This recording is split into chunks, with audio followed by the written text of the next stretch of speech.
కొయ్యమొద్దు.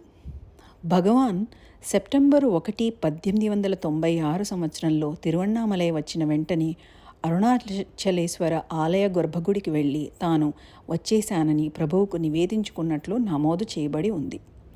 ఆ తరువాత ఆలయ ప్రాంగణం నుండి బయటకు వచ్చి తనతో తెచ్చుకున్న వస్తువులను అయ్యాక్కుళం చెరువులోకి విసిరేసి ధోవతిని చించి ఒక ముక్కను కౌపీనంగా ధరించి తిరిగి ఆలయం వైపుకు నడిచాడు. క్షవరం చేయనా అని అడిగిన అతనితో ఆ పని కానిచ్చుకున్నారు.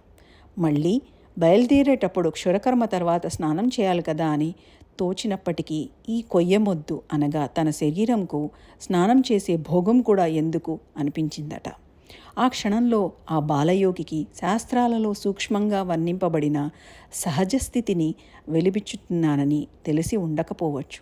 అప్పటి నుండి ఆయనకు తన శరీరం మెలకువ స్థితిలో ఉండే ఒక కొయ్యమొద్దు, ఒక జడ పదార్థం అన్న భావన సహజంగా మొదలైంది.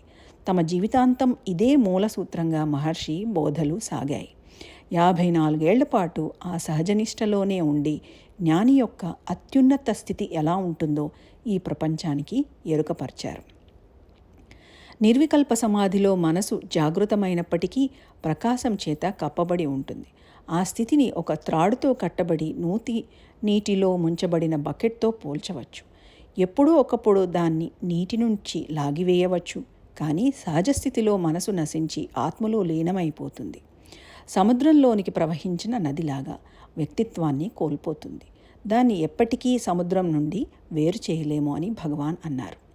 భగవాన్ రమణ పాతాళగంగ గుహలో చాలా రోజులు గడిపినప్పుడు ఈ కొయ్యమొద్దు అనగా తన శరీరాన్ని చీమలు, కీటకాలు కుట్టి తింటుంటే కదలక నిశ్చలంగా ఉన్నారు. అలాగే కొన్ని సంవత్సరాల తర్వాత మహర్షి కాలు పొరపాటున కందిరీగ గుంపును కదిల్చినప్పుడు కూడా అవి కాలును కుడుతుంటే కదలక వాటిని ఎంతోసేపు కుట్టనిచ్చారు. కాలు వాచింది. లెక్కలేనన్ని చిన్న ముళ్ళు అందులో ఉండిపోయాయి. కందరీగలు ఎంతసేపటికి వాటిని తొక్కిన కాలిని తప్ప భగవాన్ యొక్క ఇతర శరీర భాగాలను తాకలేదు. ఆయన గురుమూర్తంలో ఉన్నప్పుడు కూడా చీమల బాధను శరీరధ్యాస లేకుండా ఓపిగ్గా ఓర్చుకున్నారు. దొంగలు ఒకసారి చింతకాయలను దొంగలిస్తున్నప్పుడు భగవాన్ గమనించారని తమ రక్షణ కోసం దొంగలు భగవాన్ కళ్ళను పొడి చేయాలనుకున్నారు. ఆయన మాత్రం కంటిరెప్పలను కూడా కదల్చకుండా అలా ఉండిపోయారు. కానీ ఒక దొంగ వారించడం వల్ల వాళ్ళు హాని కలిగించకుండా వెళ్ళిపోయారు. అలాగ మహర్షి దివ్యమైన కళ్ళు మన కోసం రక్షింపబడ్డాయి.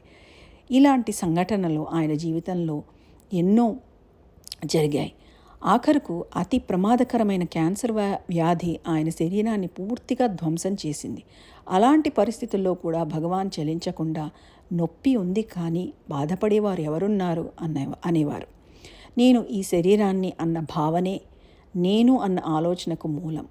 మనసును ప్రధానంగా ప్రభావితం చేసేది ఈ ఆలోచనే. జ్ఞానికి నేను శరీరాన్ని అనే భావన 3 అవస్థలు మెలకువ, నిద్రావస్థ, సుషుప్తి అనగా గాఢ నిద్రలలో కూడా అసలు ఉండదు. అతను స్థిరంగా ఉన్న స్థితియే ఈ 3 అవస్థలకు పునాది.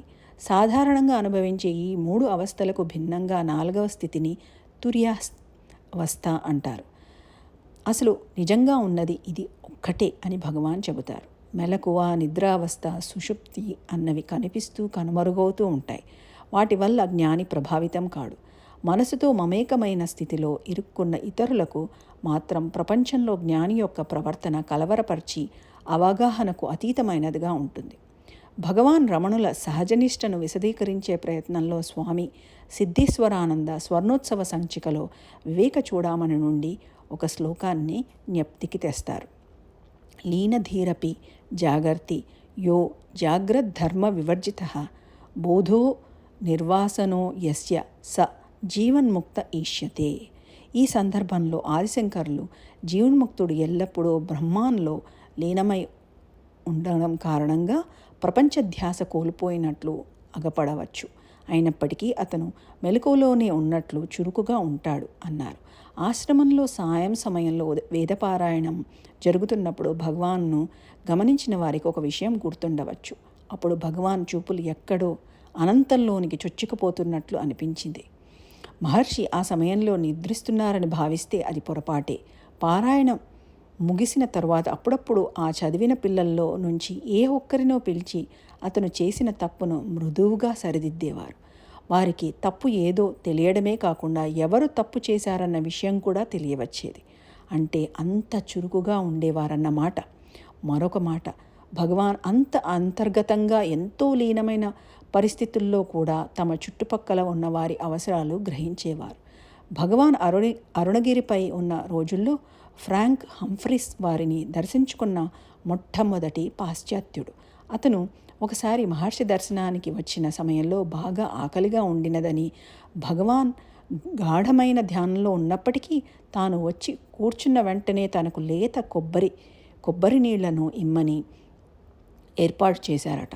ఎంతో ఆశ్చర్యపడిన హంఫ్రీస్, నాకు ఆహారం అవసరమని మహర్షికి ఎలా తెలిసిందో అంతు చిక్కలేదు అన్నాడు. జీవన్ముక్తుల విషయం తెలియని హంఫ్రీస్ శరీరం నుండి అద్భుతమైన ప్రకాశం వెలువడుతున్న శవంలాగా భగవాన్ అగుపడ్డారని నమోదు చేశాడు. భగవాన్ యొక్క నిగూఢ స్వభావాన్ని కావ్యకంఠ గణపతి ముని తమ శ్రీ రమణగీత 18వ అధ్యాయంలో భగవాన్ ఇతరుల బాగోగుల కోసం ఎంతో శ్రద్ధ తీసుకుంటారు, కానీ తమ శరీరానికి సంబంధించిన విషయం వచ్చేసరికి ఎంతో నిర్లక్ష్యంగా వ్యవహరించేవారు అని వ్యాఖ్యానించారు.